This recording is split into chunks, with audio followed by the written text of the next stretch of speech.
And I know you said that I'm not the one. Well, you said I do have more camera experience than you. Have you ever done any kind of BS reality shows or any kind of like weird spoof stuff like that?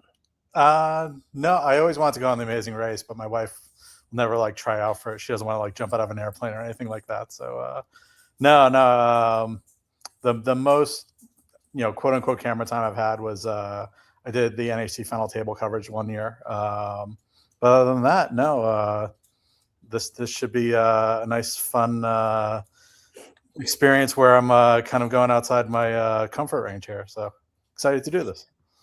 I mean, you deserve attention, brother. And that's one of the things where I feel like horse players that work hard at this a lot of times. And I'm not talking about me, I'm talking about so many good players out there. So many guys that have dedicated their life to horse racing, their lives. And I love what you've done. And it's funny because I saw you at NHC when I was at the table like near you, and I didn't even really know much about you, but I just stopped and said hello real quick. I probably talked to less than 5 people, and then here you are back in my life. And it's funny. It was one of those funny things in Vegas because I mean, you get done with everything. It's like a long weekend and everything, and we have the dinner. But it was really cool. It's always cool meeting. We play a lot of online contests, and you see the names, and you've never met those people before. You're a little bit of a different situation in that, like, saw you on TV before anything else. So, when you came up and just so many people Did you watch the show? Oh, absolutely. Yeah. Yeah. I feel like so many people watch the show. And I do have to say, I went into it when I read about it at first, I was just kind of like, I'm worried this is going to be a disaster. And then I watched it and it was really good. I was very pleasantly surprised. I think the more horse players you meet, there are a lot of good personalities out there. And, I think it was 7 of you like to kind of follow each of your journeys. And they did a really good job of kind of getting so many different personalities. It was a cool watch. So, I mean, I'm still kind of bummed the way they kicked off a couple of people on the show, like when they did the pilot.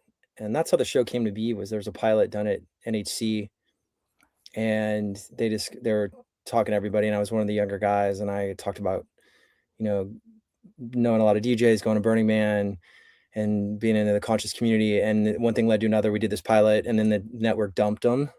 Like literally all the cast members that were in the pilot got a note saying, "Oh, sign this contract right away and you can be on the show." And then we sign it, and then all of a sudden we find out that the original production company, they just got bumped. And then they bumped a guy that would have been John Hurd. I don't know if you've ever seen him. Yeah, Hurricane.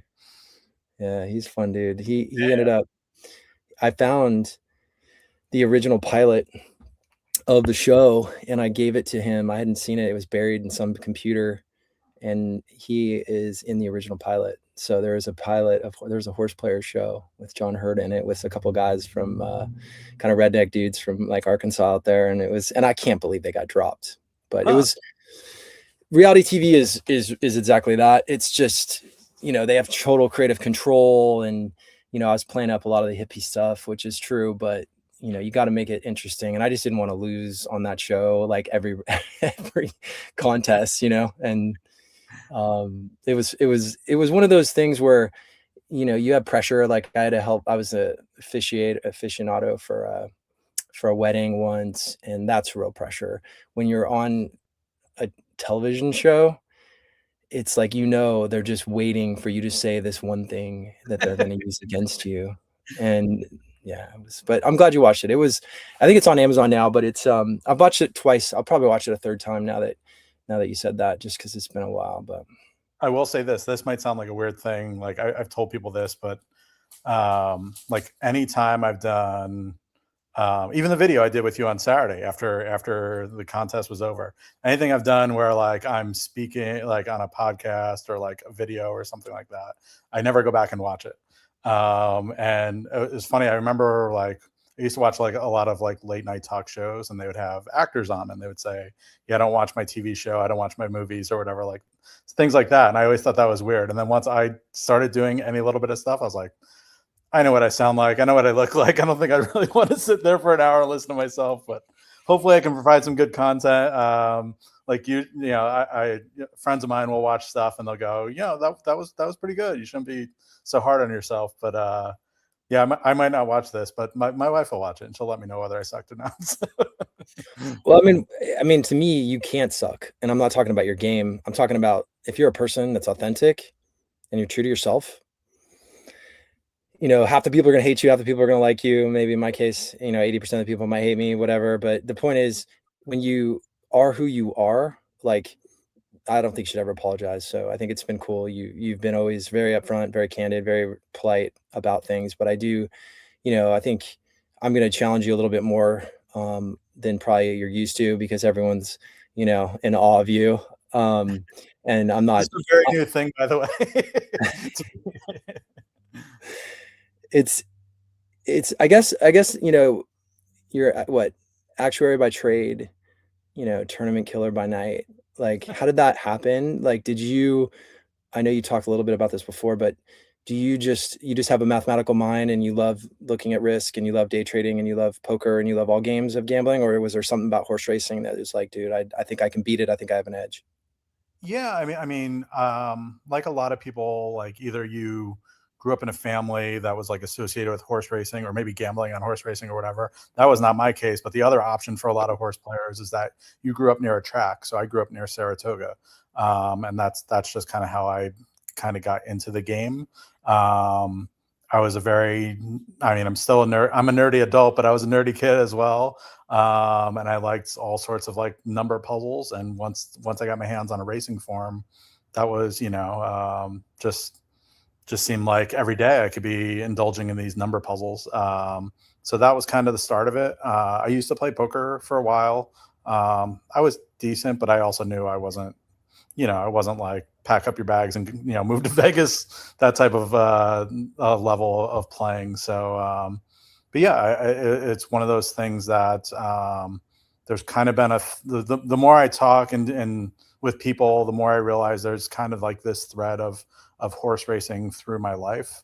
And maybe part of my recent success is that I've instead of kind of fighting it as like, it's like a degenerate gambler type thing. It's more of an embracing it and being like, this just kind of feels meant to be in a certain way. Not the winning part necessarily, but just playing and hanging out with the guys and making friends with all the contest players. It just all feels very natural to me. Yeah, I mean, you got to have the chops, and that's the thing, is if you don't have the chops, you're not gonna win at this game. Yeah. And you've done everything in your life to get you to this moment, in the sense that when you can win that many games that are, I think the mythical games are much more difficult, especially given that there's like anything can happen, like in the sense that anybody can take the same horses and things like that. I think that's a big inhibitor. So you have it in your blood and your brain and your DNA. I'm curious, are you somebody that is very, very methodical, and that you go to the gamble, you've got your 3 or 4 horses, kind of like me, and you have your horses, you have your calls, you have your hot takes, and you're just kind of looking at the odds, basing it on those 3 or 4 horses? Or are you playing it more like an audible approach? Obviously, you talked about the scratches that threw your game plan off, but once the scratches were in, you knew you had to have a plan. So I'm curious, like, how much is it? Is it like 80% math and 20% feeling, or how do you kind of break that down? When I used to play poker, everybody would assume that I was like always just like calculating pot odds, like to an exact amount and all that sort of thing. But I always felt like I was a little bit more feel than people gave me credit for. I kind of feel the same way with this, is that if the math kind of comes naturally, like more of what I'm thinking about during contests is kind of the feel. Should I be playing certain races? Is this, you can have a plan that this horse is going to be 10-1 and you're going to make a big score, but then, it opens up 3-1. Now what do you do? So I've always kind of been good about having multiple plans. I'm not always super flexible with those plans. Like I might go plan A to plan B, and then it should be something kind of like in between those two things. And I think that's something I did Okay. really well this past week where I messed up big time on Friday, and kind of having that like mistake on Friday made me more aware on Saturday to kind of like loosen up and be a little more, aware of what was going on in the moment, and adjusting when necessary. Yeah. Do you play the mythical games the same way you play cash, or do you just play it based on you just try to target higher price sources, or what? I play them pretty similar. I don't play a lot of favorites. I'm always trying to find value Yeah. horses. That last race on Saturday was a weird one where I knew who the three favorites would be, and I just couldn't see. I couldn't see anybody else hitting the board. To be honest, it just felt like those Mm. three and some combination, and just kind of go with it. Um, yeah, it's to me I've always been someone who in sports roots for a little bit more like the underdog teams. I've always been like March Madness is my favorite thing because you get to see the Cinderellas win. They take on the big guys and every now and then they win. And I kind of view horse racing the same way. It's much more gratifying to me to find a 15-1 shot that wins than to be than to be talking with friends and saying, a 2-1 shot is going to win each of the first three races. I mean, Trendsetter is going to be your $100,000 horse for the rest of your life. So that could warrant a tattoo. It could warrant a hat. It's funny because I was partying with. I used to make lots of T-shirts for the NHC, and I can send you over text some of the doozies I've made over the years, which include. What? Like I get arguments about this. One says worst NHC player ever, and I haven't worn it again, but I wore it the 1 year out at the NHC because I've never made it to day 3, and I've played 13 times and I've never made it to day 3 alive. So I wore this shirt that said worst NHC player ever, and I would say like 1 to 2 dozen people come up to me, laugh at the shirt, and say, I'm sure you feel like you're the worst one, but like you're not. Like I've done worse at the NHC. But what I did was I put all my results on the back because like if you go on the NHC page, it shows like all your results from the various years. That's awesome. So I put that on the back and I turned around and not a single person after reading the back like disputed that I was the worst. So I've done well on the tour, but the actual NHC, I've struggled a ton. I have one that's like the Animal House 0.0 shirt. My friend Darren Yarwood, like, if I die tomorrow, he's going to hope that that's in the will and that it's going to him because he loves that shirt so much. Getting 0 in the NHC is actually harder than ending up with like $5. Like just randomly, you would think you would, hit a win or a place somewhere along the way. That's just the way it goes sometimes. So I've always tried to have fun with it, and maybe Trendsetter will be a shirt for next year. It's a good idea. Yeah, it's like the toilet bowl in fantasy football. But I mean, like, I think that's part of one of the things that helps your game is this like creative aspect. It's kind of like an artist. It's like the artist way. Like what your shirt does it say? Pressure is a privilege. Pressure is a privilege, which is a famous quote at the U.S. Open when the players walk out onto Arthur Ashe Stadium. It's a Billie Jean King quote. So they all pass by that when they go out onto center court. I've never been to the U.S. Open before, but whenever I've seen this on TV, it always kind of resonated with me. And then over the past 2 years, it's resonated more than ever because certainly last year with 2 different tours, like trying to win 2 different tours, those contests don't overlap. The schedules don't even overlap. Like one's January to December, one's March to February. There were all these moments where it felt overwhelming, and I had to remind myself that that's what I wanted. The last decade before that, I wasn't in the running for a lot of those things. And when you get to that point where it just kind of feels overwhelming, to just kind of like take a breath and say, this is what you wanted. We're gonna buckle down and kind of get through this. So I again, like I didn't make this shirt myself. Luckily, that was already something you could purchase online. But yeah, it's probably my favorite saying, and it's on my my laptop screensaver as well. So. It's funny, I started making hats and shirts. I've done this kind of in college, and I just started making a few fun phrases and stuff. That was one of the phrases I put on a hat, so I've got it on a black hat, and so Oh, next time I nice. see it, I can give it to you. But, yeah, I think my that part of your brain that allows you to be in that flow and recognize these instances of truths, like pressures or privilege. Like most people just like glance at that, whatever, it's like a lot of people have pressure in their lives other than horse tournaments. Um, there's a lot more bigger pressures in life, raising kids or dealing with health issues or watching people struggle and God knows. So it's actually really, really, I think synchronistic for you though, that you're tapping into these frequencies of things. And that might sound kind of hokey and spiritual, but like, I think it's gonna be fun to see because you remind me a little bit of my friend Gibson, who's an older gentleman, who's one of my mentors he's kind of a flyer guy, would always come up with wacky stuff, kind of conspiracy style, but with horses, I'm talking. Mhm. Um, but his brain, and funny enough, I texted you yesterday, he's an Aquarius, and you said that you're an Aquarius, and I was asking if you're a Libra or an air sign.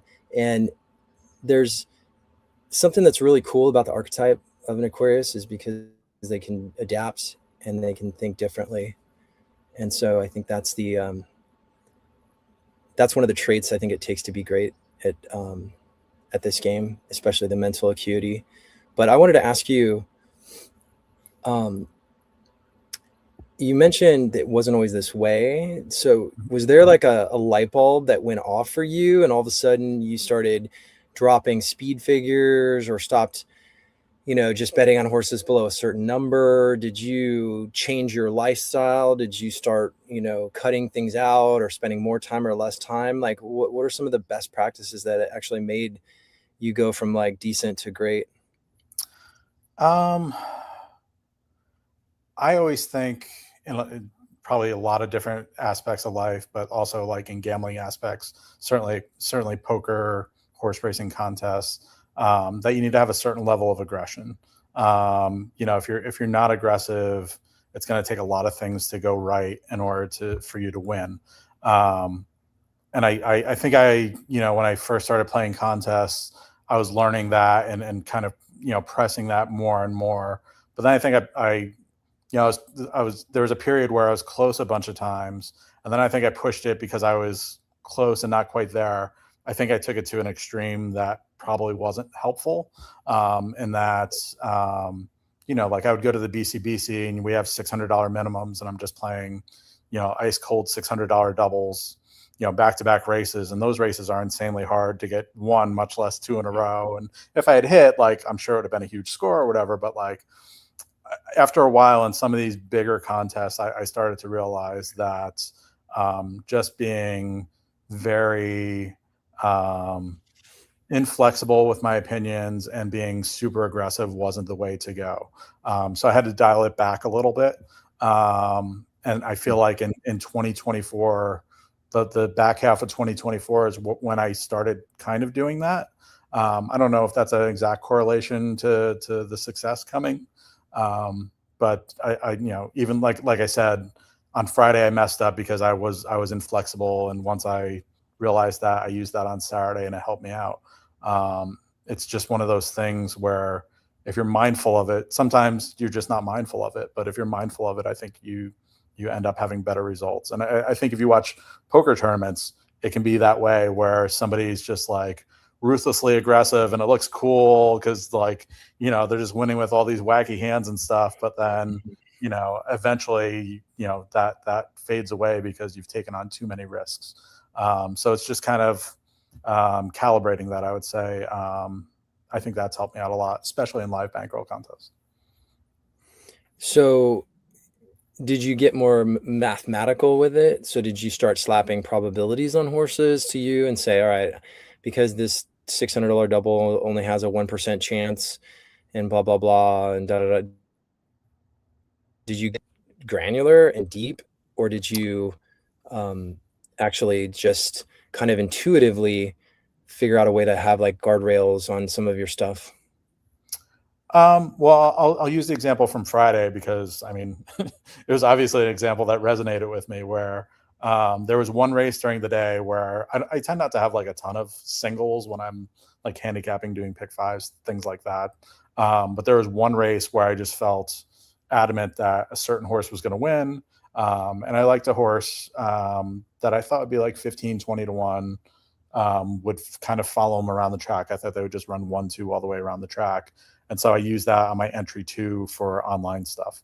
And I don't think any of that was a bad play necessarily, but it doesn't exactly translate to the live bankroll because that horse that I thought was 15 to would be 15, 21 actually went off at 45 to 1. And if I had just, thrown a little bit of money on that horse who I legitimately thought was going to be second, if I wasn't just so, you know, tunnel vision about, the 3 horse is going to win and the 7 horse will be second, and just consider for the fact that there was a lot of value in putting a little bit of money on that long shot. That would have done me a world of good in that contest. But probably, the best lessons you learn tend to be the ones that are a bit painful. So that was, the next day I was just kind of like, be mindful that a situation like that could occur again. And that's a little bit of what happened with Trendsetter. There were 2 horses in that race that I thought had a little bit of a chance. They were long shots, but I had enough of a bankroll that I could put 250 towards each of them in a double and see how it played out. And it worked out. So. Yeah, I can relate. Quantitatively, this could be solved by using some math to it. And that's why I definitely would encourage all players to put numbers to everything they do. So that horse on Friday that was 45 to 1 that you thought might be 30, if you put like, a 5% or a 10% or whatever you thought the horse's chances were next to it, and then you saw those odds, it could set an alert to you. And I think that's something that we take for granted, or I take for granted, is we like that main horse in the race, scenario A. And then, yeah, there's another thing going on in the race, but it's almost like you have to walk through multiple renditions of the race and get clear on where that value actually exists. And sometimes it'll slap you in the face like that. And you're like, I can't believe I didn't have anything, I can't believe I'm making whatever. I'm not making enough. It happened to me in the Breeders' Cup, actually. There was a situation where I didn't use a horse in first. There was a technical issue with machines at the track. I'm not going to say anything, but that's why I don't go. I've been to the Breeders' Cup once in the last like 12 years, and then things go weird, but that's okay. But it still wasn't native to me, and I have to say that I understand how it's easy to get lost in the lore that I feel so strongly about this horse winning this race, and I'm going to try to cover this and that and blah, blah, blah, blah, blah. But what if that horse doesn't run? And what happens if my second opinion comes in, and how can I monetize that? But again, to me, I'm very structured. Like, I don't think most people know this, but I'm extremely structured. Not to the point where I'll use a program like a lot of these guys are doing now. And it's funny because do you just go to the window and make your bets in kind of like simple increments, or do you use like a system to try to calculate what you should be betting based on the odds or based on your implied probabilities? I am extremely simple. So for the Keeneland contest, for example, like we have $2,500 and we're supposed to make 5 bets of at least $400 each, but we have to bet our entire 2,500. And because I don't want to spend time like messing up and getting disqualified or whatever, I just make all those $500 bets. That way, I'm betting my 2,500. I'll do some math on like how I allocate that necessarily, but like, for at least the beginning part of the day, I'm just trying to keep it simple. There's so many things that you have to think about that, to take that off the table just makes it easier for me. I completely agree. But it's also, I'm so stingy about the way I spend my dollars. Like, I won't play tournaments unless I feel like I have an edge, or I feel like there's a good value at the top. But again, I'm like in my own world, so I don't expect everyone to look at it that way. But I do kind of disagree at the same time because, I mean, tournament anxiety is real. Like it's very real, and people don't even understand the disqualification stuff. I mean, the guy who finished 3rd this year, who I ended up meeting, who was such a nice gentleman, he bet a double, and somehow I guess he doesn't play tournaments enough, and he didn't realize it didn't count. And it's like, I mean, you and I have probably enough pain to know that we will double and triple check the rules just to be sure. But still, like you said, you don't want to be at the window and trying to punch in that last $10. So there's a piece where I will say I will maybe overbet just to fulfill the requirements of a tournament, but every dollar is so precious and sacred that I will not just like overbet, you know. And I actually think that the Breeders' Cup rules are way, way, way out of control. Like, I don't think that there should be that many minimum bets and things, and it's like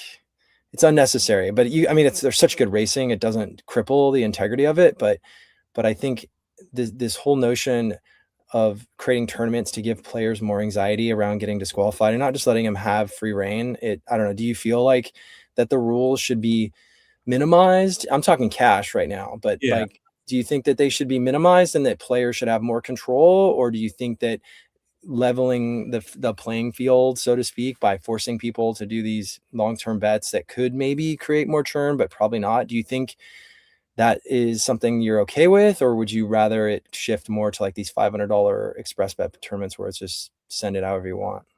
Um, I, I think the majority of players are definitely in your camp where especially with something like the BCBC, where you have to bet 7 of the 9 on day 2, that they feel like that's really a tough threshold to kind of meet, and very easy to kind of screw up and, like you said, get disqualified. Um, I get the intent, and I get the intent behind like mandatories at the NHC as well. I think it's supposed to be because those two are like the biggest contests we play in, that they're kind of comprehensive tests that, they don't want you to just like hit one race really big and then win the contest just doing that. There's probably a middle ground. Certainly with BCBC, I think there's probably more of a middle ground on that front.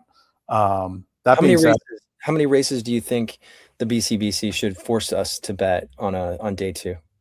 on day 2, I think 5 out of 9 would be okay. Yeah, me too. I'd be, I mean, if it was less than that, I'd be fine too. I think it's just one of those things where, because not everybody loves the NHC. So I know plenty of people who, the BCBC is like their biggest event of the year. So, if that's the big contest, it should be hard in some respect. I mean, it's plenty hard because the races are so hard, but I don't mind them putting in some hurdles that we have to go over. Yeah, my general view on any contest is that if I signed up for it, I agreed to the rules. So I don't get too upset about, I'm well aware of what I have to do at the BCBC and things like that.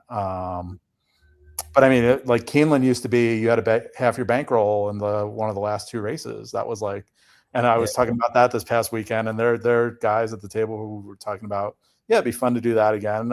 I like all sorts of different formats. I know one year I had to do that. I had to bet like a crazy amount on a race I didn't really like, but I had to do it. But I mean, that in particular is like is a rule that is just asking for people to get disqualified by accidentally doing math wrong and things like that. So, and I've heard, I think that one of the Texas venues has some sort of format like that, but they before that race, they let you know how much you have to bet. So they're kind of doing the math for you, which is great, if you can do that. But yeah, I in general, I welcome all sorts of different formats.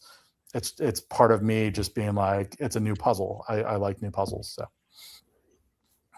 Yeah, I do too. I like challenge. I think we both share that. It's kind of troubling that no one's looking out for the horse player, in general. Like, it's just one of those things where we're the last kind of person on the totem pole when it obviously the owners and the trainers and the breeders and the jockeys and the regulators. There's so much going on, and it's a great game. And I'm not trying to take away from that, but it would be nice to be treated as an equal. And you did kind of bring up a scab, a little like moment on the show. I don't know if you remember, but when I was at Keeneland and I wore that tail on purpose, and it was blue, and it turned blue to honor Dr. Hansen, who literally brought a horse out there with a blue tail, and the blue bloods told him, no, you can't have a horse with a blue tail. If you don't wash out the dye, you're not going to run in the race. So I wore the tail as a joke, and explained it on the show, and they never used it. They just wanted to make me seem weird, which is cool. But in that tournament, and I had the lead the whole day, and then I had to bet 20 or 50% of my money, and I didn't want to throw it on a 70% favorite to come third. So I ended up betting every horse to win in the race, literally every single horse in the race. And then I saw some things shift at the end, and I ended up betting an extra couple $100 on the favorite, and I lost that tournament by like $200. So it was like a $20,000 like hit because of some stupid rule that doesn't make sense to me, just to try to get more money out of horse players. Like I'm so glad that was changed, because the quantity of races, the minimums of the races, the amount, whatever the amount is, like, that's what you're signing up for. But then there's the takeout of the tournaments as well. Mm-hmm. So right now it's usually, a third or a little more, depending, 30% to 50%. And that's fine. That's up for them to decide, I guess. But if I look at it, like, there's some interesting conversations that aren't really being had. Like, what if I said to you, when you think about the Keeneland tournament, 309 entries, right? Something like that. Mm-hmm. That's right. Yeah. Okay. So let's take a moment to think about that. 309 entries. Each person is putting in $1,000. That's $309K. Mm-hmm. That's put up in the pot, if that's correct. Mm-hmm. Yep. Wouldn't you feel like half the pot should be yours for finishing first? Don't you think that you should get 150K for winning that tournament? Doesn't that seem like kind of fair, given that you took the shot, you took the chance, and you're trying to win it? I mean, now that I won, I will definitely say yes. But no, I definitely get that. I know, always kind of comparing between like this and NHC and BCBC. I know for a lot of people, when you look at the NHC, and there's such a, it's decided by 84 cents this year, but that was over $500,000 difference. So I don't know that I definitely have like an opinion on whether I think it should be more of the structure like Keeneland or more like NHC, where there's like such a discrepancy like at the top between the amounts that you get. Yeah, I think I'm okay with either. I don't know. I probably would have to think about it a little bit more. I certainly think I'm very biased in this moment answering that question, but yeah. No, but I mean, you don't seem like the kind of guy that's kind of a, like, I'm not going to BS you on the answer. No, but I mean, I think you strike me as someone that's fairly objective and clear, and you could answer that question. But I think philosophically, I think that's something that should be in the community, is what percentage of the money that is taken from the players. Keep in mind, these racetracks are not matching. They're not putting money in. Right, creating an amazing experience like Keeneland's world class. That was amazing. But where is the range? Because that's basically 25% of the pool that you got to take home for first, and that's a lot of BCBCs. That's like, well, it was 60 something, so 80. So you probably walked with 80K from prize money, right? So that's altogether is like 116, I would say. So it's 33 plus 68, which is 101, a BCBC and a KDBC, which is like 10 and 5. So like 116 altogether. Yeah. So again, about 80 something, 80 something for winning that in prize money. Mm-hmm. And I think that's where it gets interesting to think about is 25% fair? every tournament is different, but does somebody that finishes 6th, 7th, or 8th deserve a BCBC seat or an NHC seat? What are the costs of the NHC seats? Like, where does the line draw on how much money is it worth you to risk your dollars? Because there's a lot of tournaments out there where, like, it. Do you play the express bet tournaments and other tournaments like that? Every now and then. I probably want to play them a little bit more this year because I know people are going to give me grief about this, but I really feel like I need to get better at my live bankroll stuff.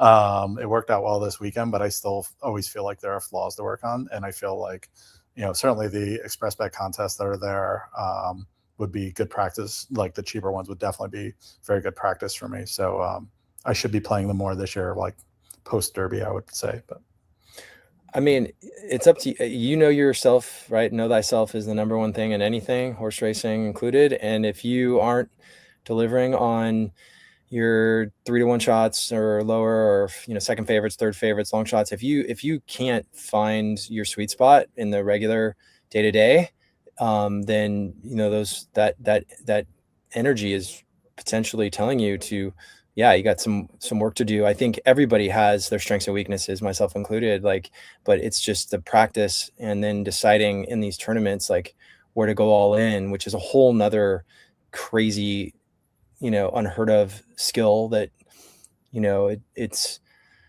not intuitive to decide who to bet all your money on. Mhm. You have to get the math there, and then you have to decide, like, you like Trendsetter, so you had him, and you knew that those favorites were vulnerable, and that's why you played it. So even if you didn't know if for sure that him or the other horse that scratched in that race that you're thinking about, but you saw value, and so Yeah. it's like taking the time to master ourselves, to understand when is it worth the money, when is it worth the prize money, when is the horse worth the money, because I actually feel confident enough to bet 100, 200, 500, 10,000 on a horse. Like, when is that confidence index there? Those are all skills when it comes to cash games. But I do think that, there's some fundamental math that's like hurting the tournament growth industry, because when you're offering a tournament and it takes 8-to-1, 10-to-1 to finish in the top 2 or 3, and you're only, if you're sacrificing $200 for a tournament and the payout is $2,000, you're basically breaking even. Does that make sense? So, like, if you have to play 200 into the pot, Mhm. and if you're gonna play the tournament the right way and get to a number that's roughly 8 or 10x to get the prize money, you could take the 200 and bet it on the side and Mhm. get the same amount of money. And I think that that's why I don't understand, and that's one of the big reasons I've stepped away from a lot of tournaments, is because if the tournament directors are not making the incentive to finish in the top 3 with reasonable EV, then just bet it in the pools normally, and you don't have to be forced to bet an opinion just so you can get some ego points. But I don't know how you feel, if that's being too harsh and too picky. No, I was going to say, Matt Miller has a famous book out where he kind of like, talks about some of the situations that you're talking about in here, and also that he'll play on the side in conjunction with his tournament play. So I think he's kind of like covering both ends of what we're talking about here. I again, like, I'm trying to keep it as simple as possible when I'm playing a contest, so I don't really do that.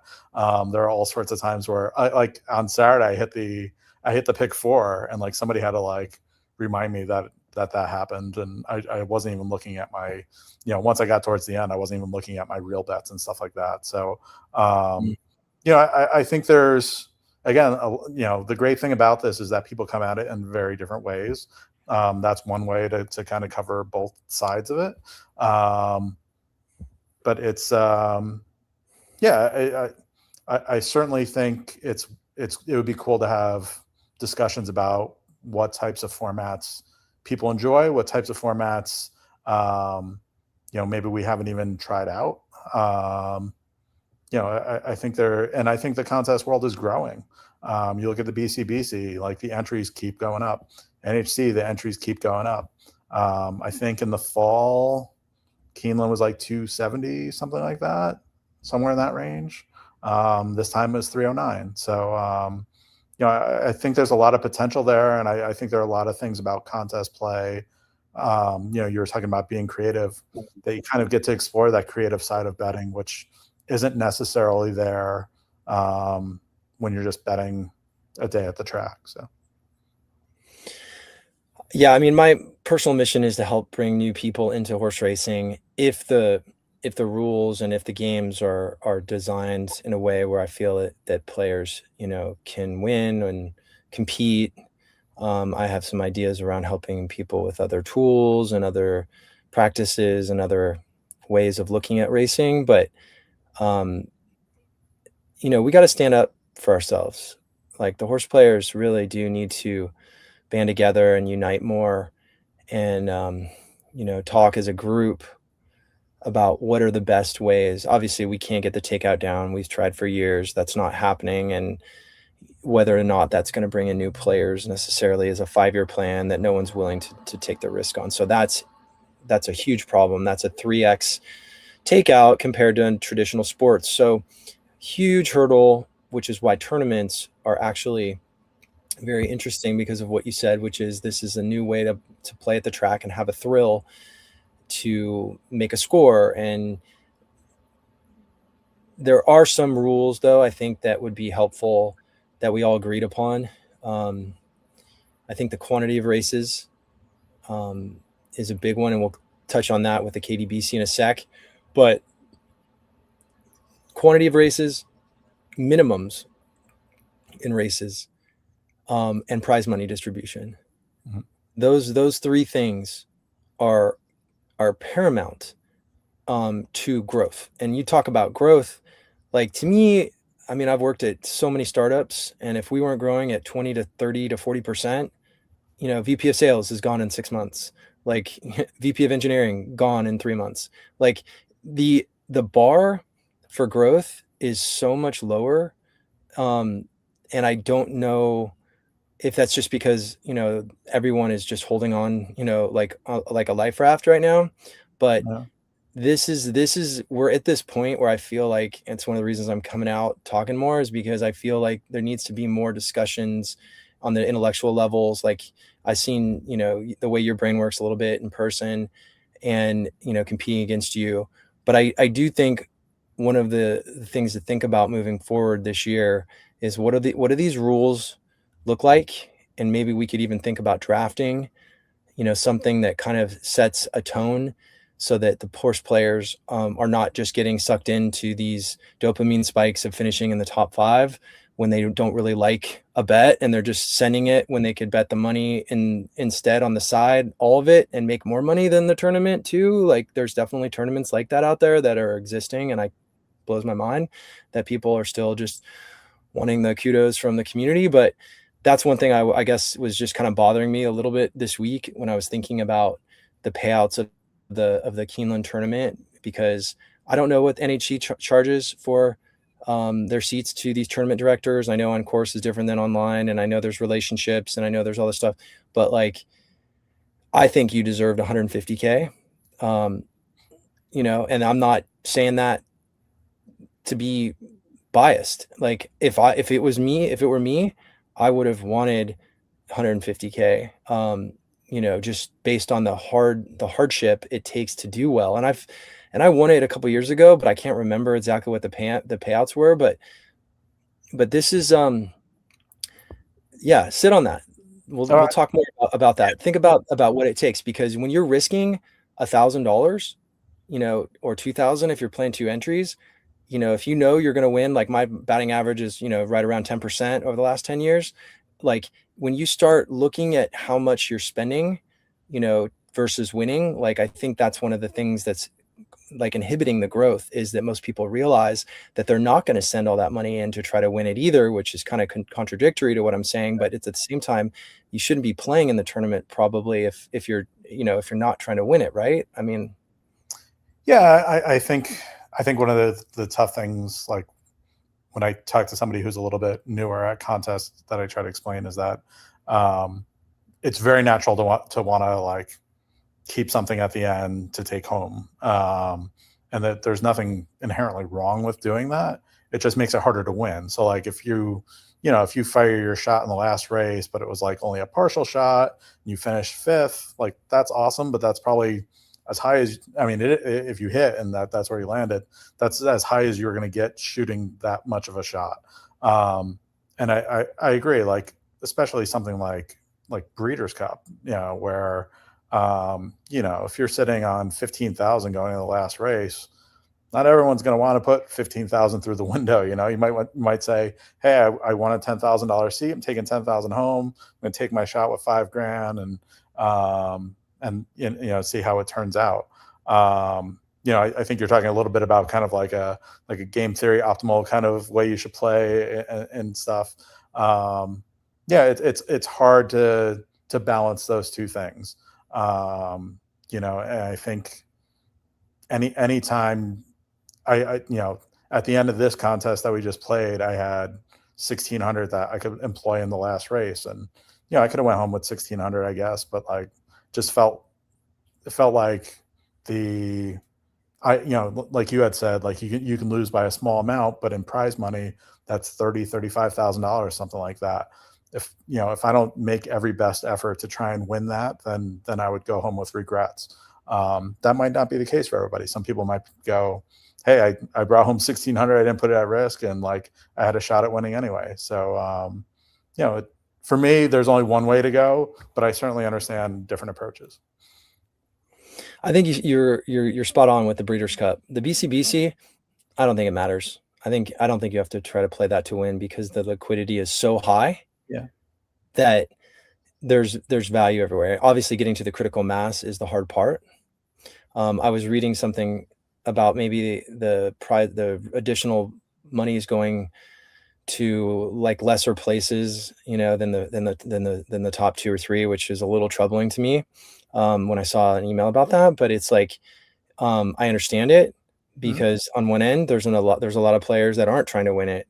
But you want to grow it. And how do you get the bigger bettors? How do you get the people that are poker players? And how do you get the sports bettors that are betting hundreds of thousands of dollars? There was a DraftKings tournament on sports in New Jersey. I think it was probably like 7, 8, 9 years ago. Well, maybe not that long, but I was in there with a little interesting story there. But took a shot, was close, but the prize money was so high, and they matched it.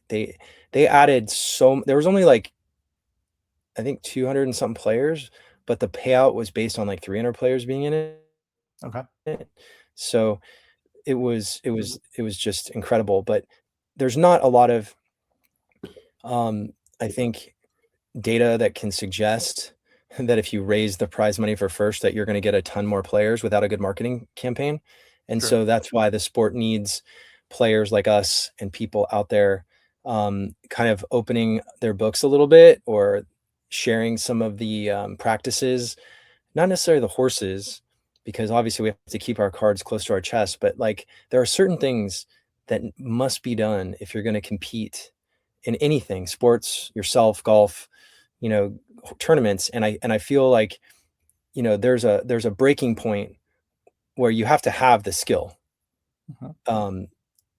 You have to demonstrate over years to yourself that you have that skill, and that you can perform, whatever you're trying to hit. Like, you target a number, you hit the number, just like a VP of sales. If you don't hit the numbers, then look at what the numbers are and find out, is there a way to improve and get better at it? But like, if you can't, know yourself well enough to know what your lane is, then, most people intuitively don't believe they should be going for first. And I would have made more money in tournaments if I didn't go for first in all of my wins. I've looked at 10 to 12 years of study, and but the problem is you learn more, right? I'm learning a little, and the game's changing every single year. There's something a little different. Maybe it's even in the context of going up against great guys like you now that are coming out of the woodwork. So it's like their competition is rising, AI is rising, people are getting more aggressive. Like, how many people do you think in the tournament at Keeneland were trying to win it? At the beginning or at the end? Both. At the beginning, I mean, I know so many people playing these contests now. I would think at least more than half, I would think, were really trying to win. They weren't just trying to get an NHC seat or something like that. At the end, like when we got to the last race and I was kind of going down the list of people like in the top 25, top 30, there are other things in play. So like part of what crossed my mind when I was trying to figure out whether I did enough to get to the top at the end was think about the fact that, most people probably don't have BC seats at the moment. So like I think it was top 6 got BC seats. Like aiming for that 6th spot may have been priority 1 over winning. Like you just, then you have to risk less. You get to take home money. Maybe that's more the goal at this point in the year, because I know personally, like pretty much every year when I get that NHC seat, when I get that BC seat, I exhale a little bit, like that's out of the way now. And I know I'll be playing those events. Those are the biggest events we play in. I always want to play in them. So, maybe I'm a little biased in that, but I tend to think there are many people that think that way as well, where they're just like, I got that out of the way. And now, once you have that out of the way, then later in the year, you can be more aggressive. So at the end, I think, I don't know, maybe like 10 to 15 people going in that last race, especially because it was chalky and you were probably going to have to, make a gigantic bet in order to win. I think there were probably plenty of people that, did some exactas or tries or whatever with long shots and hope that came in. But I would think at the end, probably like 10 to 15 people, I would guess, had a real shot at the end. So. Yeah, I agree with that logic. I think not that many people are going to, again, when the prize money is only 60K, no offense, there's a point where if that prize money was 150K, if it was 200K, I bet every single one of those, maybe 70% of those players would go. You get a 3x probably all in, but I don't know how many of the remaining entries were even in it at that point, but there's probably half or less than half. So it's I would say that, 5 to 10% of people at the end are probably going for it like that. The irony of what I'm saying though is when you say 5 to 10 or 15 players, if 15 players are trying to win that tournament at the end, the probability that they actually represent of winning it is close, probably over 50%. Yeah, probably. Yeah. If you think about all the exactas, the $5,000 exactas and the $2,000 exactas and the $500 tries, 1%, 2%, 4%, 4%, 4%, you add up 15 times 3% is 45%. So if each of those bets had a 3% chance, and that's how you got me too. But it's not about you getting me. It's about you taking a strategy that other players are doing too, which is that they want to win it towards the end with the horse that they like or don't like. But the point is, probably about rule of thumb, half the tournaments are going to be won in the last race. It could be higher, especially on certain tournaments like BC maybe, or, when there's a lot more money at stake. But I'm trying to factor all this into my critical thinking. I made a mistake in my tournament. Do you, if you were me, what would you, no, I'm not asking you for what horse I would do different, nothing like that. But when you look at what I did, do you see the mistake that I made?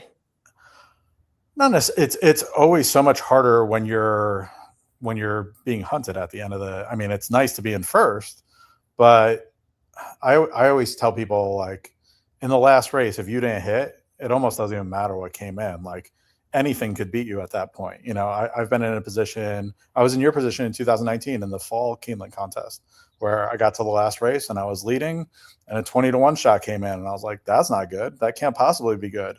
And I was very relieved to find out only 2 people went by me, like finishing. I thought I finished like 40th when that horse came in. And I've learned over time that actually the more dangerous scenario is when the favorites come in. Like, you know, when people are betting the long shots, they're in the last race, usually they're further down the leaderboard and they're not betting as much money on them. Whereas, you know, like the horse that won was 9-5, 2-1 in the last race on Saturday. Someone, you bet a 10,000, like in race 7, you bet a $10,000 to win bet on a 2-1 shot, and that's how you got to 30. Something like that could easily happen in the last race. So it's one of those things that you kind of feel out. I think in general, like I said, like if I don't have the last race and I don't have some like crazy lead, I just assume I've lost. And the closer, the more reasonable the outcome that came in, the more trouble I'm in. Yeah, it's this equation of what is the prize money, what is the number of contestants or entries, where do you stand with your dollars, and most importantly, how much confidence do you have in the probabilities that you're giving those horses? When you say 3-1, can you back it up over time and say, yeah, this horse is going to win 25% of the time? And I can prove that over a year, 5 years, 10 years, right? Showing that you know yourself so well that you know this is not really a decision. Like even in the last race, I didn't really like the first time starter out of, you know, Klinsman or whatever. And I apologize. I realized I didn't answer your question when I got rambling. No, that's okay. But I'll come back to it. So I was just going to say, we make decisions. So I made that decision on a little bit of game theory. I hated the 4, no offense, or whatever came second. I was like, I'm not spending money on that horse. So I'm going to do, I think, a move that will get me to pass anybody who uses the 11 in first. And I still would have finished. I still would have finished second, I think, based on what I did. So that's fine. But the mistake I made was not betting enough money on the first horse. And if you watch my live stream, when I was betting the 10K live, I did some math ahead of time, and I maybe I thought he was going to drift up a little more because he was 15-1 morning line, but I really wanted, 14K. I really wanted 14K.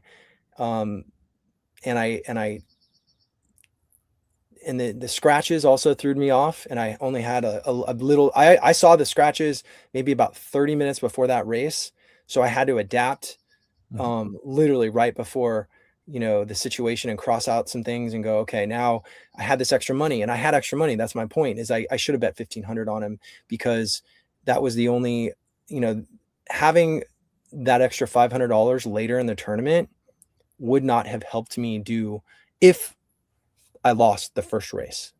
So that's the way I should have, and again, I'm always post-mortem, like and analyzing everything that I could have done different. But that was a fundamental error, because if you watch, and I knew he was going to go off around 2-1. I'm guessing that the problem is when you send 10 grand on a horse these days in one cycle, the CAWs, they don't know about the grade 1 gamble. They think that this is probably some team or who knows what, maybe, I don't know. And the point is, there's chasers, and so maybe the horse would have gone off at 2.2 or 2.3, 2.5, but we'll never know. But my point is, we could probably look at some of the last minute clicks to see if there's, I think Cummings has those data points. But anyway, let's go back to, so I made a mistake. That was on me, and it still happens in no matter how many hours I spend doing this stuff. But the last race, it was more of a desperation, just a little protection, whatever. I'm not going to spend, 1,500. I was almost throwing up in my mouth betting on these horses. So, again, the prize money is so low.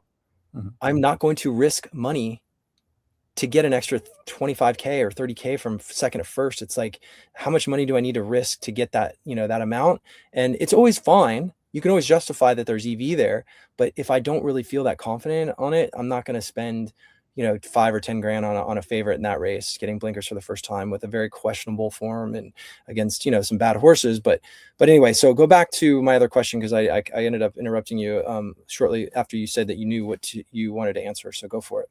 Oh, I was just going to say that, in terms of what you had bet in the final race, if I was in your position, I think part of what I would have been thinking about is like getting to I know it's hard to kind of nail down a number at that point, but like kind of getting to a number that I felt was really comfortable in terms of winning. So, I don't know whether that would be, like 35 or 40 or whatever. My friends always tell me I'm always overshooting. I'm like, oh, if I hit this, then, now I have 60 grand. And they're like, why are you putting all that money, on a single horse?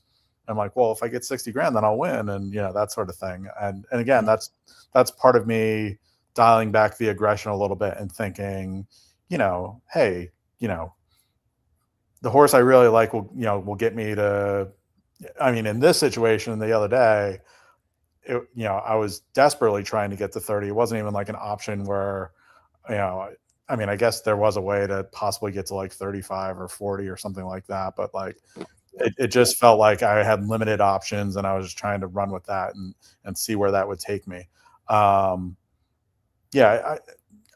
I had a similar situation at the BCBC where I was sitting second going into the final race, and I wanted to figure out how to bet the last race, which felt very wide open. And you kind of get into a scenario where you're like, if you think 4 horses are going to win, are you going to make a bunch of win bets on them? Are you going to bet exactas? You're just trying to figure out, there are so many different ways you can go. And I tried to keep it simple, and I just put, a big bet on the horse I thought would win. The horse who I liked second best ended up winning. And then like you said, you're doing the postmortem and you're beating yourself up. Should I have done this? Should I have done that? That was my first time in that situation. So I don't really beat myself up too much as to whether it was a mistake or not. I just think that was always going to be the play for me in that situation. If I'm in that same situation this year, will I play it differently? Sure, because I've kind of gone through that experience, and I have it in my head now. But I try not to kind of like go back in time and pretend I was a different person at that point and would have done things differently. I know how I felt at that time. I was in second at the BCBC. Like you said, there's so much money given away in that event. I was just hoping I didn't drop too far down the standings. And, I went home basically with like 200K that weekend. And that's from missing and dropping down to 6th. That's not a bad weekend at all. If you have regrets about that, then, I don't know what to tell you, but, sure. It'd be nice if one of these years I was a little more aggressive on that front and had a different outcome, but, we'll see. We'll be at Keeneland at the end of October, and I'll get that chance, hopefully. Yeah, well, you're describing the goals you have, right? And that's the thing, is you don't know your goals sometimes until you're in the goals and you're in the stream of consciousness, and you're like, what I didn't necessarily know that I was going to be second and things like that. I'm a little more, I've evolved in some ways where I don't have to win, even though I'm not happy with second ever. It's a financial decision. It's about the risk and the reward and the accuracy of my probabilities. And I'm trying to tighten my morning line, or my line, I guess. How tight can I get it? And when does it start to vary, when does the variance creep in and leak in? And then there's the game theory stuff. But I think my experiences of feeling some pretty disgusting pains that a lot of people don't know. And this game is so lonely, bro. It's like nobody knows what we go through. I haven't talked to anybody about what I bet on horses in over 12, 15 years. So I don't talk about horse racing with anyone So it's on me to find the way to improve. And you talked about the scenario of being second in the Breeders' Cup. I invite all players to consider the posture of where are you in the tournament? Where are you going to be? What would you do if you were, Dave in second in the BCBC that year? Think about how would you maneuver? I did not have the confidence earlier in the card in a short notice to bet heavy enough to be able to get to like 40K on the live stream. As soon as the horse won, I said, yeah, I don't know if I'm going to be able to win this with 30K. And it was just, so it's not about winning it now. It's like, what's left over? What are the probabilities? And the irony is every single horse I could bet in the last race can give me value. Like if I bet 5,000 on the favorite, or I think it was, about 5,000 or 6,000 to, and this is something I thought about, but it's like, if you do that, I'm getting 7-1 on that horse. And I'm also risking dropping down to third and sacrificing even more money. And that's like this weird massage mental exercise. I'm thinking about, where do I draw the line? Because I really didn't like that horse that came second. Didn't think he was a problem for second, but I'm not going to spend, and again, I could have, whatever, that's not even a word I would want to use, but Brett Wiener had a bigger exacta with the 11, I think on top of the 6. So if the 11 did run, he would have trumped me and I would have finished second again. So even when you have situations, it's like this tournament is so bizarre because of the fact that it's Keeneland. It's good racing. There's not a lot of tournaments right now, 309 entries. People, it's early in the season. Like you said, people want NHC, where they want BCBC, whatever, which is way too many BCBC seats, in my opinion. Still, I'm still getting a little more like flustered about the fact that you didn't get 150K and I didn't get 75, but that's fine. But I think 50% should go to the first and 25% should go to second, like every time. Like I'll just throw that out there. But so I guess the takeaway is, get prepared for context. Player to player, you are very intuitive and you're a magician and you're able to kind of adapt as you did in that situation. And even in the last race, you were able to close it out. I guess you would have beat me anyway because I bet too much. But again, and that's part of the problem of betting, too much in the last race. But at the same time, there's a lot of other combinations covered with a lot of things, a lot of chalk, a lot of things that could have easily gotten past. So like I said, 50 to 60% of the time you're going to lose in the last race no matter what. And you're going to have to hit it. And that doesn't mean I'm going to have to hit it. That means I might get lucky and hit it, just because I got such a high number. So I guess a couple of the things I wanted to ask you about. What do you have any, obviously we're here to not just riff, and I've met you, this is my third time talking to you, maybe fourth time. What do you think the horse player community, the younger guys out there, the new players, the people that are interested in learning about racing, like obviously let's just think about it in tournaments. We're talking tournaments. Okay. If they're playing tournaments, what tournaments should they play? If they're, let's say, $50, $100 players, smaller players. And then what do you think they should be doing to prepare to play in the tournaments? And I'll let you kind of go wherever you want with that. Oh boy. Yeah, I'll try to keep it somewhat brief because there really are a lot of different directions that I could go in with that. I'm a guy who plays tons and tons of feeders online. So like getting into the Keeneland contest is via, a $47 feeder into the $240 qualifier into a $3,500 seat. That's just the way I always go about it, because I'm trying to keep it as cheap as possible. I know people who think there's just no way of doing it that way and not blowing through even more money than if you buy in directly.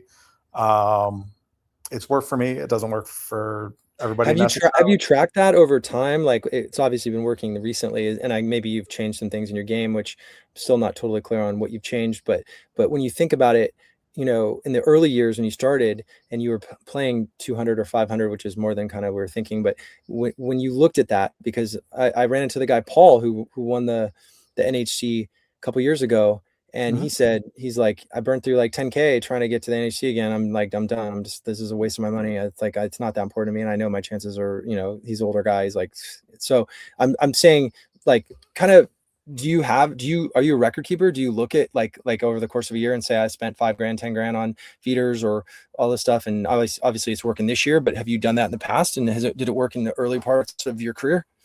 Yeah. I don't break it down as granular as that. What I do is I keep track of how much I deposit into horse tourneys, horse players, and one of my buddies makes fun of me. He's like, he found the withdrawal buttons and how much I took out. I just kind of do it like that, as opposed to, how much I'm spending exactly on feeders and things like that. What I would say is, one of the things that I was bad about, and I think this is probably something a lot of people do, is that if they don't get in on feeders, they end up buying into the qualifier anyway, and that's just like pouring accelerant on the fire. I think that's in a lot of cases. There's the FOMO. I wanted to play this contest. I was trying to get in on the cheap. It didn't work out, but I'm going to buy in because. And again, you might feel like you have an edge. You might feel really good about the track you're playing at, that sort of thing. I think I've gotten much more disciplined in the, like, if I don't make it in, then I'm not playing it.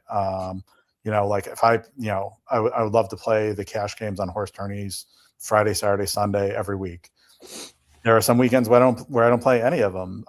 Sometimes I make it into one of them. And hopefully I do well enough to kind of like pad my balance and all that sort of stuff. But I've definitely adapted the point of view that, I pretty much have to earn my way in. If I don't make it through the feeders, then I'm not buying into that contest. I don't know how many people are as strict about that as I am. But that's just kind of what I've set for myself. As far as like, if you're just doing like a $50 kind of contest, I think people ask me whether I like mythical or live bankroll better. I tend to think I'm better at mythical. I just feel more comfortable playing mythical. I'm trying to get better at live bankroll and play tons of stuff. But I would say people should kind of get a feel for what they like better, and then, test out that ground. Don't try to test out everything. Try to, play small. Like there's a $12 cash game on horse tourneys that I know lots of people play. Like, play that and see how well you do in a mythical cash game, and kind of roll with it. And a lot of this is feeling comfortable with your method. I think you said that, being true to yourself. I can't go to the paddock and look at a horse and tell you whether he's going to run well or not. I have no idea. I'm the nerdy numbers guy, and that's served me well. And if there comes a time where it doesn't serve me well, then I'm probably going to lose money in this game left and right, because I won't be able to adapt to like the physicality portion of it. But I think one of the problems you can run into is when you try to do too many different things. Like if you're trying to figure out pedigrees, and I use elements of that when I handicap, but I know, I sit down at a table at NHC or Keeneland or whatever, and I feel like I'm sitting with somebody who's better than me at this part of the game than this part of the game. And you just go around the table, and, hopefully there's one part of the game I'm better at, and that works out for me today. But, I don't try to be great at everything. Just try it out, see what works for you, and just keep pushing that edge when you find that edge. Yeah. I mean, you're a humble guy. I respect that about you. I think, you say that, and I think you're probably a lot better than most people sitting at the table next to you. No offense. When you're with what you've done, it's unparalleled. So, I think if I were to talk to the younger guys, and I really encourage them to think about this game, because I do believe it's better than sports betting. I think it teaches you a lot about life, a lot about spirituality, about yourself, about boundaries, about, lying to yourself. So many horse players, do not understand what they're doing, and they don't understand what they're getting great at, and what their true math is. I've seen some people post, picks, and track it and show the double digit losses. And 30%, what the average horse player is losing 30%. It's probably more for, most of the guys. So if people are going to be paying to play these tournaments, I feel like there needs to be a better way to get them ready to understand, their internal math. And I think that's something that if you ask somebody if it's a good bet or a bad bet, at 4-1, a lot of times people know, they kind of know that, right? You know, like, oh, that's a, but also like with your horse on that Keeneland from earlier last year, the horse went off at 45. Some people will be like, whoa, I thought 20 would have been okay. And now he's 45. I'm gonna stay away because maybe the barn doesn't even like this horse at all either. And it's like trying to find these paradoxes. It's just ridiculous. Like you may, like I was talking to Shu on the show the other day, a couple of days ago, and he was like, yeah, if a horse gets bet, I'm gonna bet it more likely now that I know that the horse is getting bet. And I'm most of the time the opposite, or it just depends. But I think there's these hard rules that people use, and everything is so contextual. And it's just, I do think that there's a learning curve that can happen for less money in tournaments, which is good. So in a way, you can start tracking yourself through betting less money, which is why I think tournaments are really helpful for that. If you don't have software, if you're not trying to put some stuff in your phone or your spreadsheets. But I think that's the one thing I would start to understand about yourself as players. And I'm speaking to the players out there. Like, if you want to get better, then you have to do the work. You have to know what you're good at, what you're not. I mean, there's so many people I know building models and tinkering and trying to get better at this and that. And some people have different goals. Some people want to just try to break even and get a rebate and try to be a CAW or a baby CAW.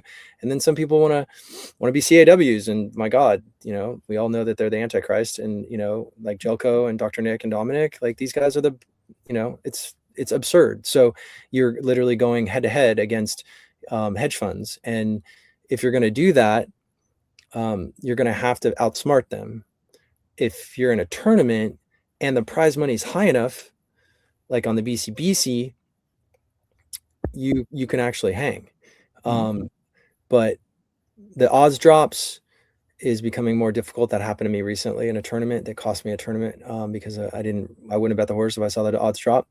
But I'm not here to complain. I'm here to actually like inspire people to think differently. So know exactly what you're good at.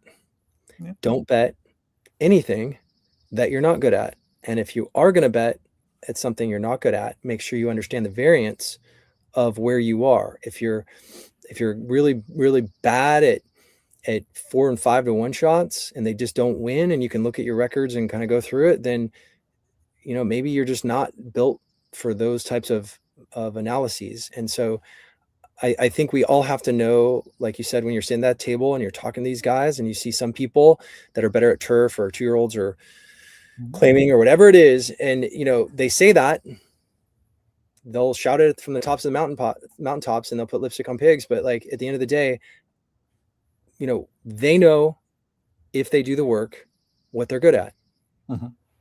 And that's where we are now in this industry. There are ways for you to track yourself and get better at your strengths and weaknesses. And with AI and all these other things, people can use tools to help them get smarter so that they can have more discipline. And that's one of the things that I think is really important, is that players can walk away. And even though I showed discipline, and it's so funny you talked about aggression right away, I have no problem. Aggression is a strong word for it too, but like, is it really aggressive to bet a 10K amount of money on a horse that you like? If you've never done it before, it definitely is. The first time you do it, it'll feel weird the first time you do it.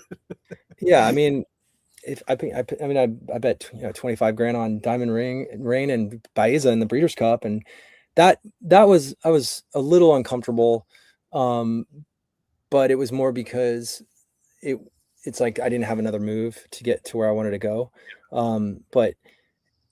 This is the paradox of all of this. It's like you got to be right, but you can't be too right. You can't always go with the way, like you said, you can bet a horse that you think is your second choice, and if there's more value there, then don't necessarily assume your favorite's going to win and walk away from the better value.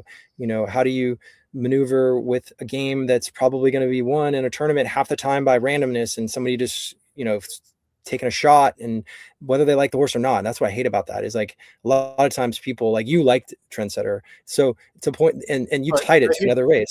But he definitely wasn't my top pick in that race, or by any means is. Yeah. But But he couldn't be. Yeah. And that's the thing, but that's true value play. Yeah. That's what profitable horse players do is they bet the horse that has better value, that isn't going to make and flex and give them a dopamine spike on who they think is going to win. Like everybody loves to be right, but I don't even understand it. Like, why do you care if your top horse wins, if you're not winning money? Like, I don't get the logic. I don't get the feels. It's just, it's super uncomfortable. And I find it, interesting watching the decisions that players are making in the tournaments. I'm seeing a lot of like really, heavy chalk still bet, and I'm blown away. Just it literally it's number one, it's coming from a place of cowardice because you have to bet on horses that other people are supporting. You can't step away. That is, to me, the definition of cowardice is if you can't go against the grain and stand up for yourself or what you believe in, or you're thinking independently, there's a frequency that is linked to insecurity. And then the math is obvious. So to me, there's chalk players that are continually feeding these prize pools. And it's interesting to watch some of them get, run through money. How many players have we seen lose hundreds of thousands of dollars playing chalk? And it's like, at some point, hopefully the racetracks and us as players can come together and create a bigger and better tournament structure that can invite in more players. Like, I even have some more ideas around that we can save for another time, but I know we're going long here, but either way, I think that there's some practices in your intuition. You've gotten here. It sounds like you have the math like buried in your brain, and so forth, but it will be interesting to see this year. If we go toe to toe again in a situation, because who's going to do better in the Derby betting challenge? We got to know. I mean, do you have your Derby selections? No. I mean, I will say this is definitely a year where I think there will be value, because it just feels like so many horses are about the same. And in a 20 horse field, some horses are going to get lost in the betting and some are going to take a ton of money. So, I won't be on whoever ends up being the top two favorites, I would imagine, probably won't be on my ticket, but I'm actually going to the Derby. It'll be my first time ever going to the Derby. So I'll be out there too. Oh, nice. I'm looking forward to the experience. My buddy has one of the contenders in the Oaks, and I'm hoping she wins and that we all get to celebrate together. So. Yeah, that's actually really exciting. The Oaks is chaos. I will say that I'm a bit of a fanatic. If horse racing is a cult, I definitely drink the punch, and to the point where I'm thinking about things, way too early. So I'm pretty locked in right now. So I can't necessarily say what I'm going to do, but for obvious reasons if I'm in a tournament, but I would give myself, I don't know, pretty good shot, 8 to 10% per entry in the KDBC, but we'll see if the horses show up, because there's a lot of things that can happen between now and then and whatnot. But I'm definitely interested in getting people's opinion on the Derby this year, like for fun, and thinking about a way to do that. But we can, we could, not that you have to say it, but do you have a number in mind for the KDBC, given that it's going to, it's 5K is the buy-in? I've never actually played it before. I think I read the rules once since Saturday, because I was like, oh, now I'm playing in this contest. I'm trying to remember. I know Frank Massari won it last year, and I forget exactly what his total was, because I know it was in the 60s. It was around 60, 65, something like that.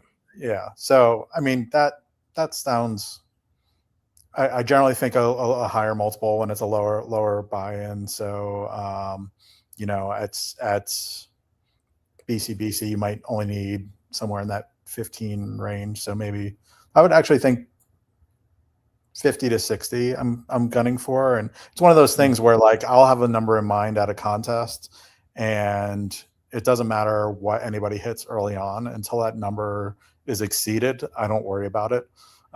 So like if I was thinking last week 30 was the number and you were at 29 after one race, it wouldn't have bothered me at all, because they're like, Yeah. not at 30 yet. Whereas I think a lot of players like see, you know, we're all sitting at 2,500 and somebody's at 29 grand, and they just think like that person's just going to keep, you know, going up throughout the day.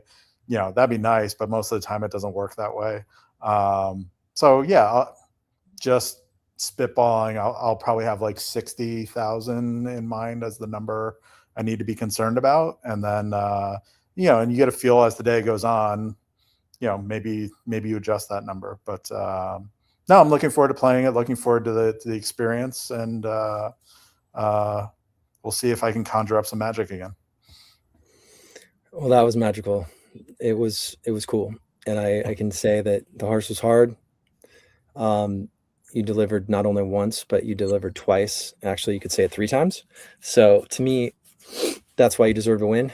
All those things combined is very difficult. So massive respect. I do want to rub it in your face when I finish ahead of you next time. So I'm here for it. Absolutely. And I'm definitely here for this like mini rivalry. Let's do this. You're too nice anyway for me to like, you know, talk too much smack to you. But I mean, I think that my friends that I sit with also know that they can bust my balls more than most people, because I tend to laugh at everything. So yeah, that I'm okay with it. It's fine. It's a coping mechanism, which is a good coping mechanism to have versus getting mad or, you know, complaining or being a pity party or whatever most, you know, horse players do. But it's also kind of a Jedi mind trick, because it's like kind of Tom Brady style, where, you know, like in the media, oh, Aaron Rodgers is you know, is bound for the Hall of Fame and he's going to be one of the best quarterbacks, you know, he's going to be the toughest out this week and blah blah blah. And at the end of the day, you know that he thinks he sucks. And I'm not saying that you think I suck or that you think other people suck, but the humility is it's a good frequency to have in general with these things. I could definitely have a dose of humility just to make sure that I don't get too full of myself. But I definitely treat every single tournament like it's war. It's like people have no idea to what extent I go to try to win these tournaments. And it's not inside information. I don't even read. I don't use figures. I make my own figures. I make my own stuff. This isn't about edges on information. It's about critical thinking, and it's about trying to interpret, you know, value. And I think that's something that over time, you know, we can bring more people on. I want to bring other horse players on to get into certain aspects without revealing angles and things that are very important to them. But it is it's a beautiful game. You're in a very special place. So I'm really happy that someone like you is a competitor, because it makes it fun. And now that I know you, you know, we're gonna make this rivalry work. So just yeah, if you see me out there and if you're doing well, you know, just know that I'm not, you know, that you're coming for me. I'm not going for the leg, you know, or the abdomen. I'm going for the throat. And it's not even about you. It's about exercising the elegance of the predictive models and trying to predict something to happen exactly in that way. And your ability to do this in the mythical blows my mind. So I just I think it's cool that you've back yourself. That's why I wanted you to come on, and you can come on whenever you want, because I think anytime you have something to talk about, players look up to you. You have earned what you've received. So let's take it to the KDBC. Let's show that a 1-2 finish reversed is the true. Just let me take the lead, and you can get me at the end. How's that? Let me have the lead most of the day. I have opinions in the Derby, so it'll be exciting. But yeah, man, that was a lot of fun. Thanks for spending, you know, as much time as you did. And, you know, if you come out to Del Mar, San Diego, you can reach out to me. I'm going to be bouncing around a lot this year and whatnot. But if you ever want to come back on, we can talk more about it. So. Cool. Thank you for having me on tonight. I appreciate it. Yep. Safe travels of the Derby. I'll give you some tips when you're out there too. So reach out. Cool. All right, brother. Peace. See ya. Talk to you later. That was awesome, man.